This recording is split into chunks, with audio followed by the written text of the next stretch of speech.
ছেলে হোক বা মেয়ে, প্রতিটা টিমেই এরকম একটা বন্ধু থাকে। ভিডিওটা তোমরা পুরোটা দেখতে থাকো, বুঝে যাবে যে কেমন বন্ধু।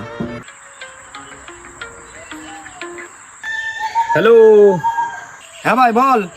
ভাই, কোথায় আছিস? এই তো মাচায় বসে আছি। খুব আর্জেন্ট দরকার আছে তোর সাথে। ঠিক আছে আয়। আচ্ছা ভাই, তোকে তো অনেকদিন ধরে একটা কথা বলবো বলে বলে ভাবছিলাম। কি কথা বল। ভাই, একটা মেয়ের নাম্বার দিবি আমাকে?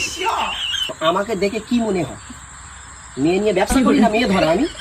না, আমি ওটা বলতে চাইনি। তুই জানিস বিগত কিছুদিন নাম ধরে আমি সিঙ্গেল। তার টাইম পাস করার মতন আমার কাছে সময় নেই গো। যে একটা মেয়ে যদি নাম্বার পেতাম তাহলে টাইম পাস করতাম, একটু গল্প গুজব করতাম। বুঝতে তো পারছিস টাইম পাস সিঙ্গেল থাকার আমি কতটা কি বলছি শোন, কষ্ট। টাইম পাস করার ইচ্ছা হলে জিও কাস্টমার কেয়ারে ফোন করো, কোনো মেয়ে ধরে সেখানে গিয়ে টাইম পাস করবি। আমার কাছে কি, আমি কি মেয়ে নিয়ে ব্যবসা করি নাকি? না, জিও কাস্টমারের কেয়ারে ফোনগুলো তো তোকে ফোন করতাম কেন? এই